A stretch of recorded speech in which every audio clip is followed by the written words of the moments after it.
बोलो जयकारा बोल मेरे श्री गुरु महाराज की जय। सभी गुरुमुख प्रेमियों से सप्रेम जय सच्चिदानंद। परम संत कबीर साहब जी ने बड़े सुंदर शब्दों में ये वचन फरमाए हैं कि कबीर सो धन संचिए जो आगे को होए, शीस चढ़ाए गाठरी जात न देखा कोई। क्या कहते हैं कबीर साहब जी कि धन वो इकट्ठा कीजिए, वो वस्तु एकत्र कीजिए जो बाद मरने के भी इस जीवात्मा के साथ जाए। शरीर तो यहीं रह जाना है, जल जाना है, दफन हो जाना है। साथ तो आत्मा है ले जाने वाली। शरीर कुछ नहीं ले जा सकता, इंसान कुछ नहीं ले जा सकता। कहते हैं कि इंसान क्या साथ में ले जाएगा। इंसान अगर हम शरीर को मानते हैं, इस शरीर को हमने इंसान समझा है, तो इंसान तो फिर यहाँ रहने वाला है, यहाँ जल जाने वाला है, मिटने वाला है। फिर इंसान क्या साथ ले जाएगा।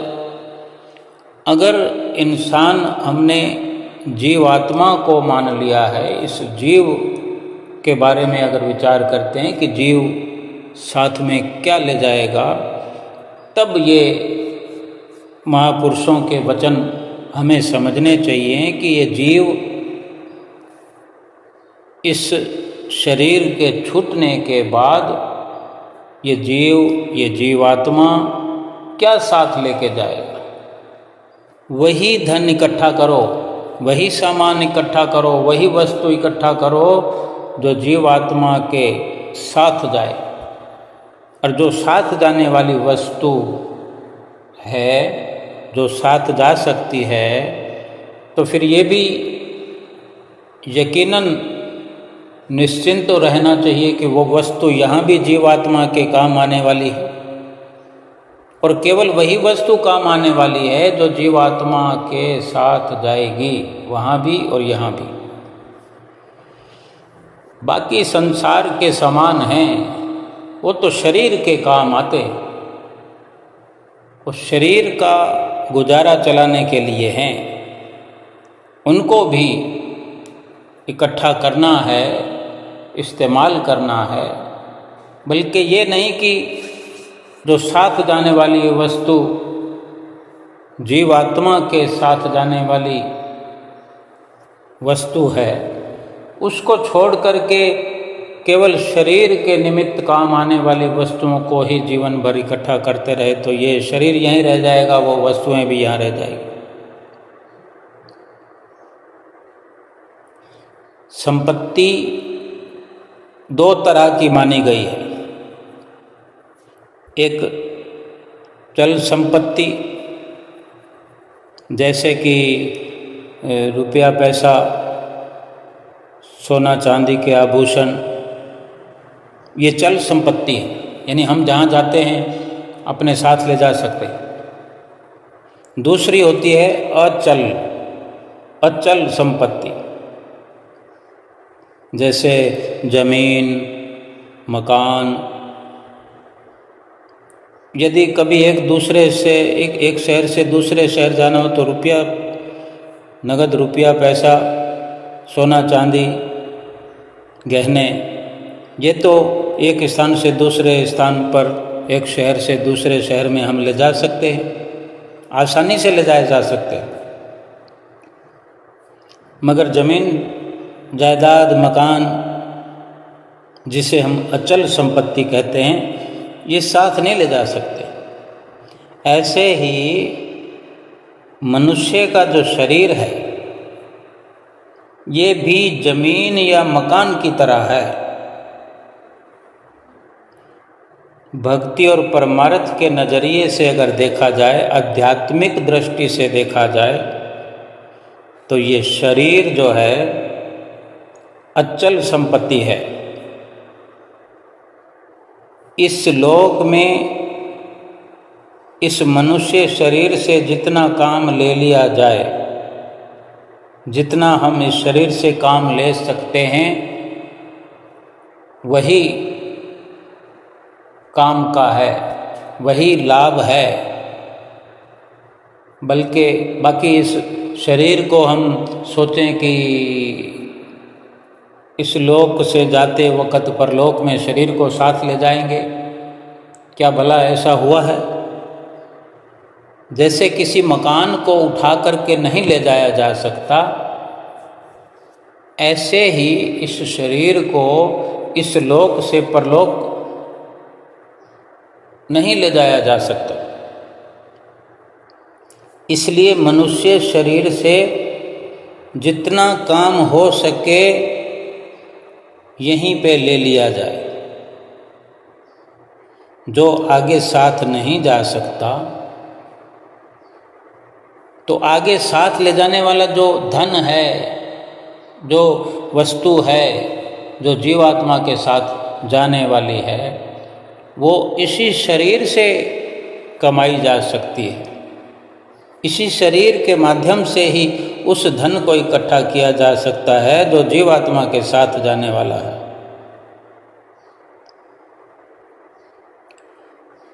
ऐसे ही नाम की कमाई है, भक्ति है, भजन सुमरन की कमाई है, सत्संग जैसे गुण हैं, श्री आरती पूजा के विचार हैं, सेवा रूपी धन है। ये चल संपत्ति है, ये यहाँ भी काम आती है और आगे भी साथ जाती है जीवात्मा के। और शरीर का भी लाभ होता है। जब तक शरीर रहता है, भक्ति की दौलत साथ होने के कारण ये शरीर स्वस्थ दुरुस्त रहता है। कोई पाप कर्म अगर पिछले जन्मों के हों भी, तो वो भी नाम और भक्ति की कमाई से साथ के साथ कटते रहते हैं। भक्ति भी बनती रहती है, पाप कर्म भी कटते रहते हैं, जिससे ये शरीर स्वस्थ बना रहता है। और जीवात्मा के साथ जाने वाली भक्ति का धन, ये बखूबी बड़ी आसानी से इकट्ठा किया जा सकता है। इसीलिए संत महापुरुष फरमाते हैं कि बुद्धिमान वो है जो शरीर के साथ ले जाने वाली वस्तु जो है भगवान का नाम, इस भगवान के नाम रूपी धन को जो अधिक से अधिक इकट्ठा करे, उसी को बुद्धिमान कहा है। जिसने शरीर द्वारा रूहानी धन को प्राप्त कर लिया, इस शरीर को लगा करके रूह का, आत्मा का सरमाया हासिल कर लिया, वो तो इस दुनिया में आकर लाभ में रहा, नफ़े में रहा। क्योंकि मनुष्य शरीर तो इस जीव के साथ थोड़े समय तक ही है, थोड़े समय के लिए ही मिला है। आखिर में तो इसने अलग हो ही जाना है। तो ये हर वक्त इंसान अगर याद रखे कि ये शरीर अलग होने वाला है, ये शरीर छूटने वाला है, जिसको हम मृत्यु कहते हैं, मौत कहते हैं। जब ये ख्याल बना रहेगा कि ये शरीर जाने वाला है, कभी भी जाएगा, तो साथ में ये भी विचार आएगा कि अगर ये शरीर कभी भी जा सकता है तो इससे वो काम लिया जाए, इस शरीर के रहते वो कार्य किया जाए, वो धन कमाया जाए जो मरने के बाद, शरीर छूटने के बाद आत्मा के साथ जाए। इसलिए अपने मन और शरीर को सतगुरु के चरणों में सौंपकर, यानी इस शरीर को सतगुरु के सुपुर्द कर दिया जाए। अपने विचारों से, अपने ख्यालों में इस शरीर को सतगुरु का समझ लेना चाहिए। और जब इस प्रकार से सतगुरु का समझ लेते हैं हम कि ये शरीर सतगुरु का है, सतगुरु के हवाले मैंने कर दिया है, अब चाहे जैसे इसको सतगुरु अपनी मौज से चलाएं। तो सतगुरु तो यही चाहते हैं कि संसार से जाते वक्त ये जीवात्मा जो है खुशहाल होके जाए, माला माल होके जाए। वो धन इकट्ठा किया पड़ा होगा जो जीवात्मा के साथ जा सकता है, तो जीवात्मा तो खुशी से माला माल होकर जाएगी। जिसने वो सामान, जिसने वो धन नाम का, भक्ति का इकट्ठा ही नहीं किया, वो आत्मा खुशहाल होकर कैसे जा सकती है? वो तो ना यहाँ खुशी हासिल कर पाई, ना शरीर छूटने के बाद खुश होकर जाएगी। यहाँ भी दुखी रही, कंगाल रही, नाम और भक्ति के धन से खाली रही, और बाद मरने के, शरीर छूटने के भी कंगाल हो करके बड़ी खस्ता हालत में इस दुनिया से जाना पड़ेगा, और प्रभु की प्रसन्नता भी नहीं मिलेगी। जिसने अपने शरीर को सतगुरु की मौज पर चलाया, ये शरीर तो सबको मिला हुआ है। गुरमुख जो हैं वो अपने गुरु के मुख से निकले हुए वचनों की पालना हर वक्त करते हैं, अमल करते हैं सतगुरु के वचनों पर। सतगुरु ने जो नियम बताए हैं उन नियमों की पालना में हर दम नित्य प्रति लगे रहते हैं। संसार का कार्य व्यवहार भी करते हैं ज़रूरत के मुताबिक, और जो कुछ भी इस जीव को मिलना है प्रारब्ध के मुताबिक मिलता है, वो मिलेगा। लेकिन अपना कार्य वही है जो अपने काम आए, जिसका इस जीव को लाभ हो, इस आत्मा को लाभ हो। बाकी इस दुनिया में जिसने बहुत कुछ इकट्ठा कर लिया, महल माड़ियाँ बना लिए, रंगले बंगले बना लिए, गाड़ियाँ बना ली, सोना चांदी हीरे मोती जवाहरातों की खान भी अगर अपने लिए, अपने नाम पर कर ली, तो साथ तो न ले जा सकेंगे ना।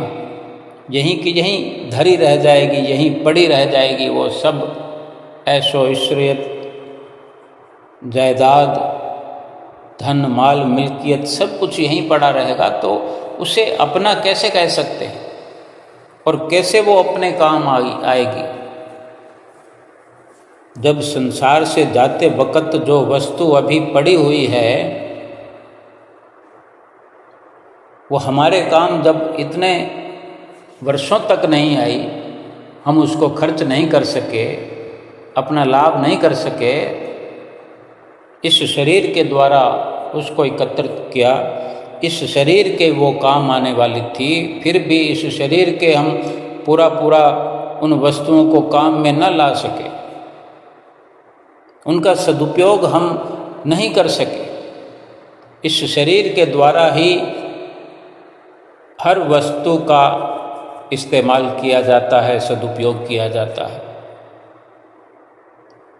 अगर धन अधिक है या थोड़ा है, उसका कैसे सदुपयोग करना है, वो संत महापुरुष ही, सतगुरु ही मार्गदर्शन कर सकते हैं। आज हम देखते हैं श्री गुरु महाराज जी ने, श्री परमहंस दयाल महाराज जी ने, पहली पातशाही जी ने जो ये रचना श्री दरबार की रचाई है,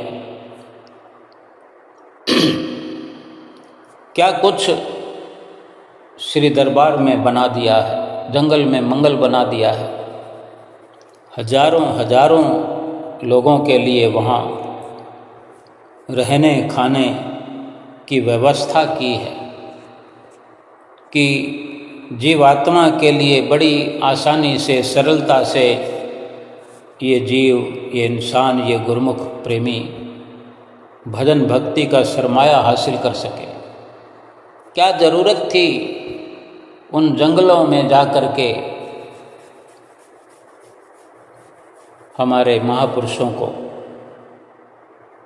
एक एक खून का कतरा कुर्बान कर दिया। हमें मार्गदर्शन कराने के लिए, सेवा क्या है, भक्ति क्या है, नाम की कमाई क्या है, सुमरन क्या है, आरती पूजा का क्या लाभ है, सेवा का क्या लाभ है, सुमरन का क्या लाभ है, हमें एक एक बात खोल करके, एक एक शब्द खोल खोल करके अपने अनुभवों को हमारे सामने रखा है, प्रैक्टिकल करके दिखाया है। केवल ये लिखा हुआ है या पढ़ा हुआ है या मुख ज़बानी कुछ बताया है, बल्कि सब कुछ खोल करके बताया है। एक एक ईंट को चिनाई में लगते हुए हमने देखा होगा, गुरुमुख प्रेमियों ने अनुभव किया होगा कि स्वयं महापुरुषों ने कितनी मशक्क़त की है अपने समय में, और आज भी हजूर सतगुरु दाता दीन दयाल महाराज जी अथक प्रयास कर रहे हैं। ये सदुपयोग हो रहा है, यही तो सदुपयोग है। इसमें योगदान करने वाले हजारों का, लाखों का, करोड़ों का, सैकड़ों का, सबका अपना इसमें हिस्सा है कि जो जिस प्रकार से, जो जितना अपने जीवन में धन इकट्ठा करता है, संसार का धन, संसार के धन पदार्थों की, रुपयों पैसों की कमाई करता है, जिसे हम लाखों, करोड़ों, हजारों के रूप में जानते हैं, नोटों के रूप में जानते हैं। अब हम 100 रुपये मत्था टेकते हैं, अब वो 100 रुपये किसी न किसी गड्डी में, नोटों की गड्डी में शामिल हो जाते हैं, 100 वाले नोटों की गड्डी में शामिल होते हैं, तो वो उस 10,000 की गड्डी में, या फिर कहीं आगे चलकर 1 लाख की गड्डी में, या फिर 1 करोड़ की गड्डी में हमारा वो 100 रुपये का नोट शामिल हो गया। किसी ने 1000 मत्था टेका, किसी ने लाख मत्था टेका, कोई करोड़ वाला भी है। जिसको सदुपयोग में अपने इस संसार की, इस शरीर की, और जो प्रारब्ध से हासिल हुआ उसका सदुपयोग करना है, वो इसी प्रकार से कर सकता है और इसी प्रकार से होता आया है। और ये जीता जागता उदाहरण महापुरुषों ने हमारी आँखों के सामने ये स्थिर कर दिया है, खड़ा कर दिया है। श्री आनंदपुर दरबार के नाम से विख्यात है, श्री प्रयाग धाम के नाम से जो विख्यात है, कोई छुपा हुआ नहीं है या कुछ कहने के लिए नहीं है। ये कोई त्रेता या द्वापर युग की बात नहीं है, ये कोई सतयुग की बात नहीं, ये कलयुग के अंदर हम अपनी आँखों से देख रहे हैं कि कैसे श्री आनंदपुर दरबार की रचना हुई। इसको ठीक प्रकार से पढ़ने के लिए भी ग्रंथ लिखे गए। अमर ज्योति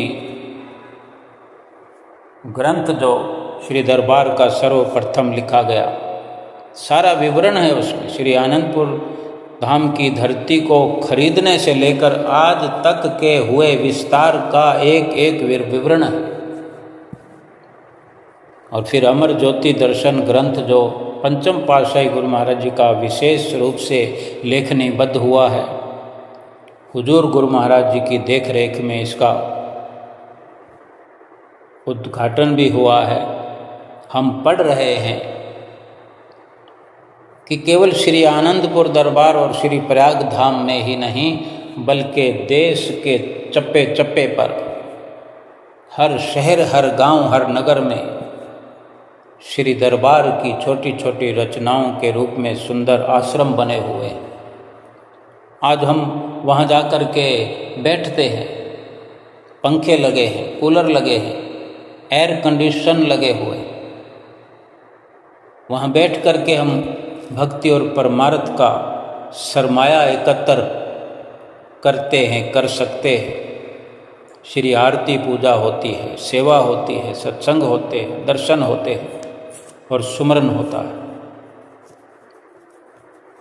केवल जीवात्मा के भले के लिए ही ये सारी रचना श्री परमहंसों ने रचाई है। गुरुमुख प्रेमी अपने तन का, मन का, धन का खर्च करके लंगर, भंडारे, इन सब का आयोजन होता है। एक से बढ़कर एक व्यवस्थाएं होती हैं। गुरुमुख प्रेमी अपनी शान समझते हैं और सत्संग के सुनने से, सत्संग के समझने से ये जीव समझ पाता है कि भक्ति क्या है, परमार्थ क्या है। और अगर ये सदुपयोग जो नहीं करता है तो फिर धन तो पड़ा रहता है, कोठियाँ पड़ी रहती है। कुछ लोग अचल संपत्ति का भी अपनी ओर से सदुपयोग करते हैं कि सीधे का सीधा खेत भेंटा कर देते हैं, समर्पण कर देते हैं सतगुरु के चरणों में। और सतगुरु फिर क्या करते हैं, वहीं पे आश्रम बना देते हैं। खेत में फसल होती है। अब खेत को कोई जो संभालने वाला नहीं है, नहीं संभाल सकता, या ज़रूरत नहीं है, या वो समझता है कि ये अचल संपत्ति जो है, ये जो खेत है, ये ज़मीन है, इसका सदुपयोग हो जाए, तो सतगुरु के हवाले कर देने से उस खेत का ऐसा सदुपयोग होता है। सतगुरु वहाँ पर आश्रम बना देते हैं। गुरुमुख प्रेमी वहाँ आ करके भक्ति की फसल काट के, भक्ति के बीज बोते हैं, फिर भक्ति की फसल काटते हैं। और उस जमीन पर उस आश्रम बनने के कारण वहाँ पर आरती पूजा होने से, सेवा होने से, सत्संग होने से, दर्शन होने से, सुमरन होने से भक्ति की ऐसी फसल लहलहाती है कि गुरुमुख प्रेमियों का जीवन सफल हो जाता है। ऐसा कोई एक उदाहरण नहीं है, अनेक अनेक गुरुमुख प्रेमियों ने ऐसे उदाहरण पेश किए हैं।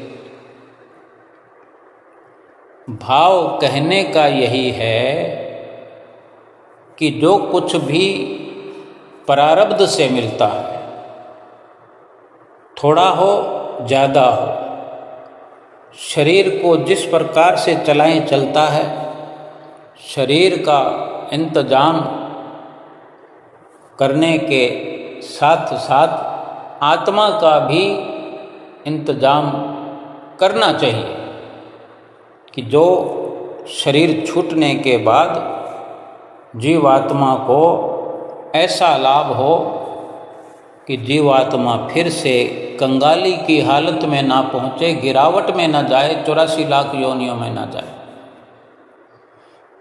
केवल संपत्ति सुपुर्द करने से नहीं, बल्कि अपने मन को भी सुपुर्द करना है, सतगुरु के हवाले करना है।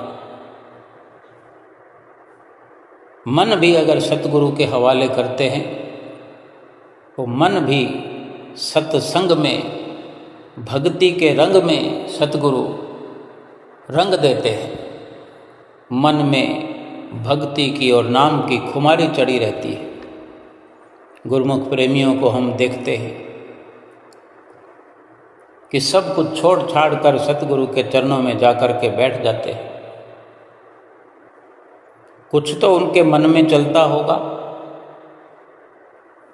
कोई संसार में ना रह कर के सीधा दरबार में पहुंच जाता है कि हमें तो संसार में ब्याह शादी करना ही नहीं है।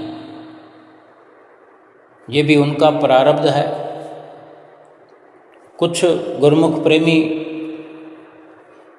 अपने समय में आधी अधूरी नौकरियां छोड़ करके पहुंच जाते हैं। उनकी पेंशन चालू रहती है। कोई नौकरी पूरा करने के बाद, रिटायर होने के बाद पहुंच जाते हैं, उनकी भी पेंशन चालू रहती है। यानी तन से, मन से, धन से सदुपयोग ही सदुपयोग होता रहता है। तो जीव आत्मा के तो मजे ही मजे हैं, क्योंकि वो सारी की सारी जो सदुपयोगिता है जीवात्मा के साथ जाएगी। जीवात्मा को खुशहाल यहाँ भी रखती है वो सदुपयोगिता, और शरीर छूटने के बाद वो सदुपयोगिता मन से जो भक्ति कमाई, तन से जो सेवा कमाई, धन से जो परोपकार कमाया, जीवात्मा परमात्मा के साथ जाकर मिल जाती है। और फिर क्या लाभ होता है जीव आत्मा का, और क्या नफ़ा हो सकता है इससे बढ़कर कि वो परमात्मा के साथ ही मिल जाए। संसार का हर इंसान चाहता तो है कि ऐसा लाभ मुझे मिले, लेकिन अगर कुर्बानी नहीं करेगा, मेहनत मुशक्क़त नहीं करेगा, संसार के कार्यों के लिए रात और दिन बावड़ा हुआ फिरता है, रात और दिन मदहोश होकर के एक नशे में रहता है कि धन कमाना है, धन कमाना है, धन आने वाला है, अधिक कमाई होगी, अधिक कमाई होगी।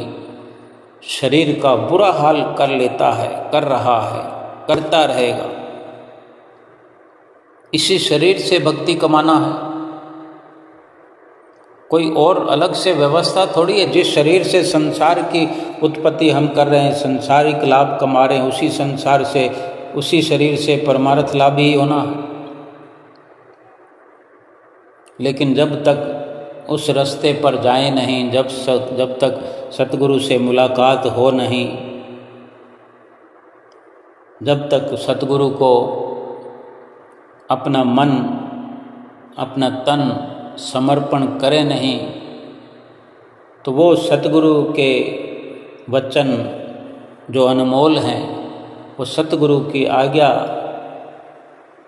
जो अनमोल है, उस पर मनन कैसे करें? कैसे हो सकता है मन? गुरुमुख प्रेमी आज गुरुमुख जो कहलाते हैं, वो गुरु के मुख से निकले हुए वचनों पर अमल करते हैं। गुरु के वचनों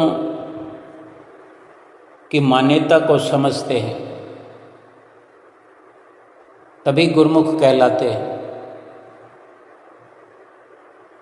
बड़े भागों से ये मनुष्य जन्म सबको मिला है, बड़े भागों से, बड़े भागों के बिना सतगुरु की शरण सबको नहीं मिली, किसी किसी विरले को मिली है। और जो सतगुरु की आज्ञा मानते हैं, सतगुरु के वचन मानते हैं, वो सौभाग्यशाली है, परम सौभाग्यशाली है। वास्तव में जिसने अपने इस मनुष्य जीवन की कदर को समझ लिया है, कीमत को समझ लिया है, वही इस लोक में भी सुखी है और परलोक भी अपना सुहेला कर रहा है।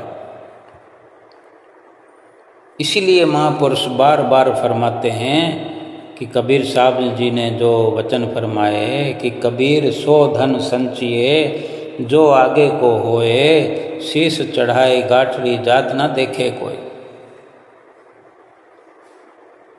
साफ साफ सरल शब्दों में वचन फरमा रहे हैं कि अपने सिर पर गठड़ी लाद कर कोई नहीं गया, अपने आप कोई नहीं उठा कर ले जा सकता, गठड़ी कैसे लाद कर जाएगा। कुछ भाई लोग हमारे मरने के समय अगर डॉक्टर जवाब दे दे या कोई चारपाई पकड़ ले, उसे समझ आने लगे कि अब मैं चल फिर नहीं सकता हूँ, कहाँ मेरी तिजोरी है, कहाँ मेरा सोना चांदी है, तो वो बहुत कुछ अपने सिराने के पास भी रख लेते हैं, चाबी रख लेते हैं, लॉकर की चाबी रख लेते हैं, कोई डायरी रख लेते हैं।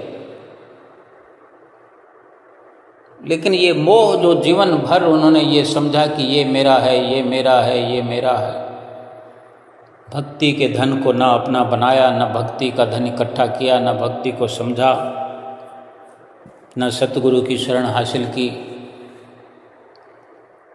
अगर सतगुरु की शरण हासिल हो जाए, उनके वचनों पर विश्वास हो जाए, मन तन सतगुरु के हवाले कर दिया जाए, तो ना मन रहेगा, ना मन में कोई मोह के विचार पैदा होंगे, न तन अपना रहेगा, न तन को कोई मोह सताएगा, न काम सताएगा, न क्रोध सताएगा, न लोभ सताएगा, न अहंकार सताएगा। जो चल फिर नहीं सकता तो वो पड़ा पड़ा भी उसी धन को, उसी माल मताब को, रुपए पैसे को, बैंक बैलेंस को माला फेरता रहता है, फेरता रहता है। क्या वो नहीं जानता? उसने जीवन में क्या कभी ऐसा समझा नहीं कि कोई आज तक सिर पर गठड़ी उठाकर नहीं गया, कोई साथ नहीं गया, बल्कि खुद शरीर के रूप में तो खुद भी कहीं नहीं गया, यहीं के यहीं श्वास निकलते ही यहीं शरीर पड़ा रह जाएगा, ना हिलेगा, ना डुलेगा, ना उठेगा, ना बैठेगा, बल्कि श्वासों के रहते ही उठना बैठना तो बंद हो जाता है, चलना फिरना बंद हो जाता है। लेकिन ये कैसे समझ में आएगी उसको? जब सतगुरु की, संतों महापुरुषों की शरण हासिल करेगा, संतों महापुरुषों की शरण में आएगा, सत्संग की रोशनी में आएगा। सत्संग वो प्रकाश है जिसमें बार बार आने से जीव जो है सत्य और असत्य का भेद समझ लेता है। जिसको समझ में आ जाती है, जो सतगुरु का सेवक है, जो गुरुमुख है सही मायने में, वो न जीते जी चलते फिरते हुए, न चारपाई पकड़े हुए, कभी भी किसी भी वक्त संसार के धन का, पदार्थ का, माल मिल्कियत का ख्याल तक भी अपने अंदर नहीं लाता। अपने मन में उसके कोई ख्याल भी नहीं आता, क्योंकि उसके पास उसका अपना मन है ही नहीं। जिसने अपने पास अपने मन को रखा नहीं है, सतगुरु को सौंप दिया है, तो सतगुरु जाने, उसका काम जाने। और सतगुरु अपने सेवक का इस लोक में भी भला चाहते हैं और परलोक भी उसका सुहेला करते हैं। इतनी सी बात है, इतना सा विचार है। सब कहते हैं कि कोई साथ में कुछ भी नहीं लेकर गया, फिर भी उसी को इकट्ठा करने में रात और दिन लगे हुए हैं। जानते हैं कि किस्मत से बढ़कर एक धेला भी अधिक नहीं कमा सकते, फिर भी प्रयास रात और दिन कर रहे हैं कि थोड़ा और कर लूँ, थोड़ा और कर लूँ, रात अभी बाकी है, थोड़ा और कर लूँ, थोड़ा कम सो लेंगे, थोड़ा जल्दी उठ लो, थोड़ा देर से सो लो। लेकिन ये सारे विचार भजन भक्ति के लिए क्यों नहीं आते? क्योंकि उसने अपना मन सतगुरु को ना दे करके अपना मन जो है संसार को दे दिया है। संसार झूठा है, झूठे संसार को अपना मन सौंप करके मन मुख बन गया है। और जो मन मुख बन गया है वो अपनी जीवात्मा को ना यहाँ पर खुशहाल कर सकता है, ना कर रहा है, ना कभी कर पाएगा।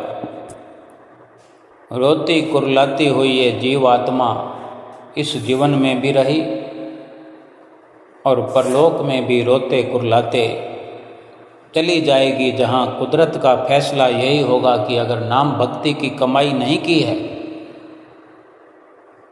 अगर नाम भक्ति का धन कमाकर जीवात्मा के साथ नहीं आया है तो चलो 84।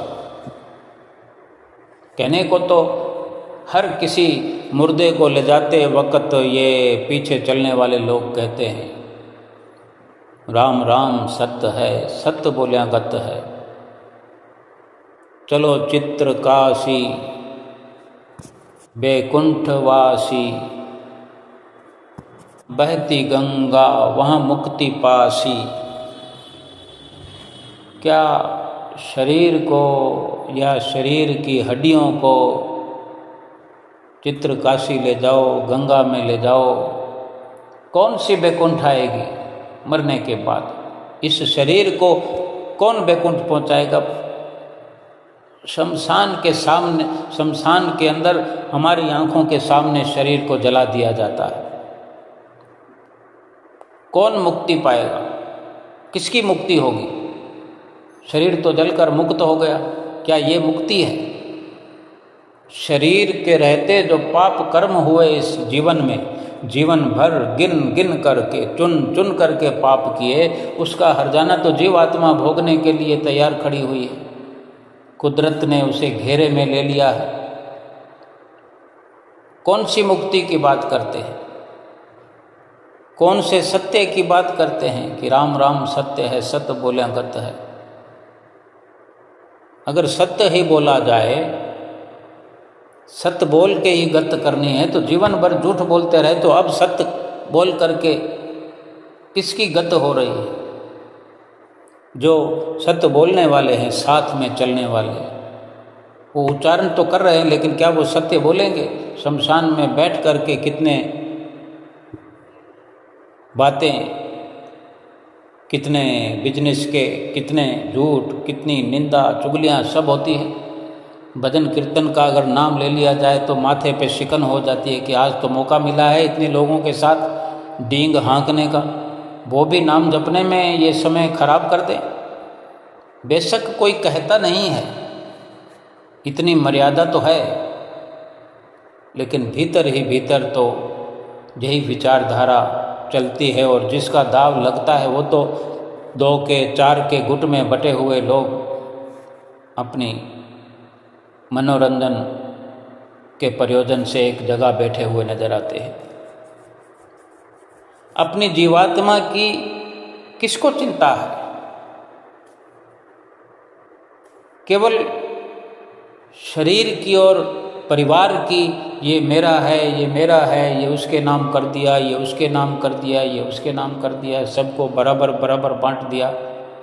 जीवन भर यही करते रहे, झूठ बोलकर, ठगियाँ करके, कपट करके, छल करके। ये धन जो मुफ्त में आने वाला था, प्रारब्ध से वो धन हमें मिलने वाला था, लेकिन उसी अपने मिलने वाले धन को झूठ बोलकर, छल कपट करके हमने उस धन को दूषित कर दिया, जानबूझकर, अज्ञानता के कारण।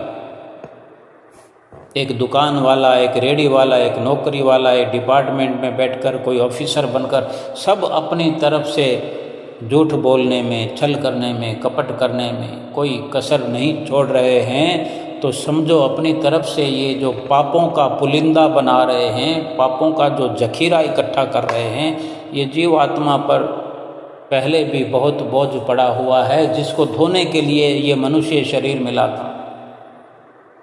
और इंसान फिर से यहाँ वो मैल धोने की बजाय और पापों का जमावड़ा पहले से भी अधिक गहरा करता चला जाएगा, तो जीवात्मा परमात्मा से कैसे मिलेगी?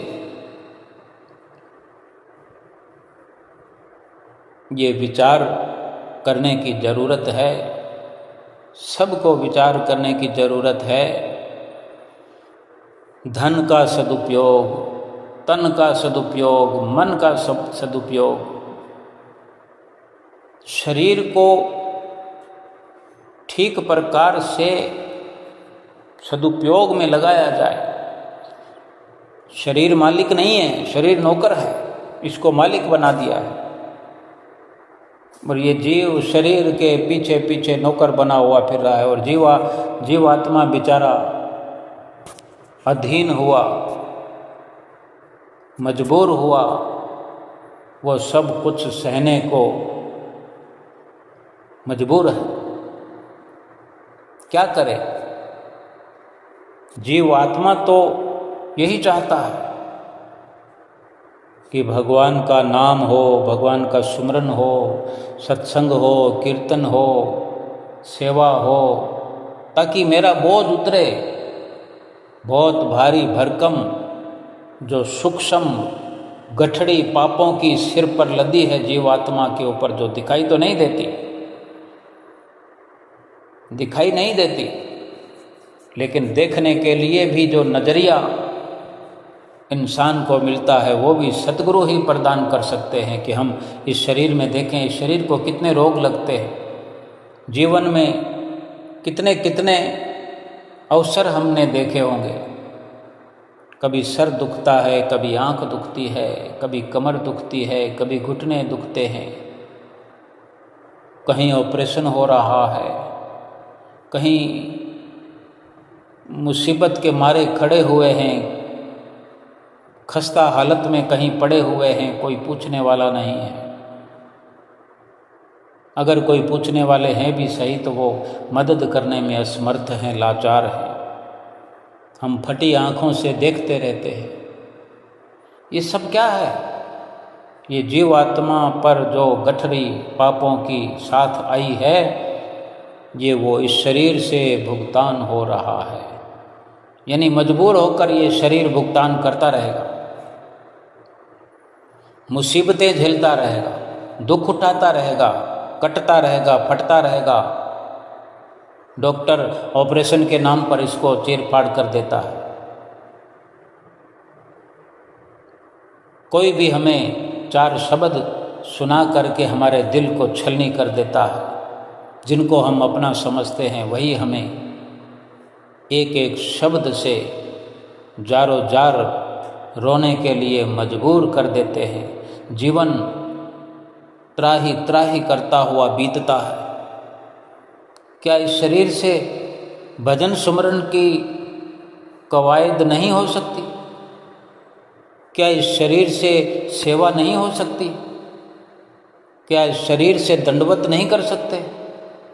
क्या इस शरीर को निमित्त बनाकर सतगुरु की शरण, सतगुरु का ओट आसरा नहीं ले सकते?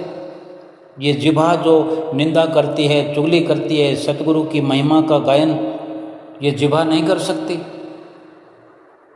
ये पाँव जो सत्संग की बजाय सिनेमा में चल के जाते हैं, झूठे लोगों के घर जाते हैं, झूठे प्रोग्राम बनाते हैं, रंगरलियाँ मनाते हैं, क्या ये पाँव सत्संग में नहीं चल के जा सकते? जहाँ सत्संग में जाने से भगवान मिल जाते हैं। सत्संग है मान सरोवर, सुखों की खान बंदे, सत्संग से ही मिलते हैं सचमुच भगवान बंदे। वो सब कर सकता है इंसान, और जो करते हैं सतगुरु की शरण लेते हैं, सतगुरु की शरण ग्रहण करके उनके वचनों पर अमल करते हैं, उनके वचनों पर चलते हैं, उन्हें सत्य और असत्य की पहचान हो जाती है। वो शरीर का ख्याल रखते हैं बखूबी, शरीर को खिलाने पिलाने की सब व्यवस्था करते हैं, लेकिन झूठ से, छल से, कपट से बच करके, क्योंकि वो जान गए हैं कि जो मेरे मुकद्दर में है वो अपने आप कुदरत ने व्यवस्था करनी है। फिर मैं झूठ बोलकर धन क्यों कमाऊं? झूठ बोलकर कोई रिश्ता क्यों करूं? कोई रिश्ता करना होता है, हमारा बेटा हो या बेटी हो, तो हम सोचते हैं कि कोई अवगुण है तो हम छुपा लें, कोई गलती है तो छुपा लें, कमाई ज़्यादा बता दें, कोई अच्छे घर में रिश्ता हो जाए, ज़्यादा धन पदार्थ वाले घर में हमारा रिश्ता हो जाए, फिर कहीं झूठ बोलना पड़े तो बोल देते हैं, कहीं छल करना पड़े तो कर लेते हैं। ये भी हम जानते हैं कि जहाँ तकदीर हमारी लिख कर आई हुई है उसी घर में रिश्ता होना है। फिर ये झूठ छल कपट किस लिए? किसी दुकान में कोई लड़का काम करता है तो कह देते हैं कि वो फलां दुकान है हमारे, उस दुकान के मालिक हम अपने आप को बता देते हैं। इधर भी ऐसे ही है, उधर भी ऐसे है। फिर भुगतान तो पहले भी हम कर रहे हैं, तन से दुखी, मन से दुखी, धन से दुखी। धन ज़्यादा है तो भी दुख, तन स्वस्थ है तो दुख,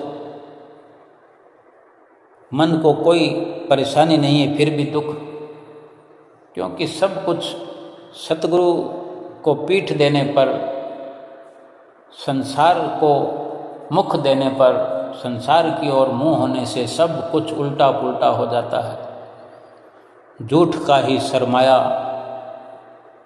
एकत्र होता रहता है और बाद मरने के ये जीव आत्मा शरीर छूटने के बाद खाली हाथ जाए तो वो अलग बात है, लेकिन जो पापों की गठरी साथ बंद करके जाएगी वो कब पूरा करेगी?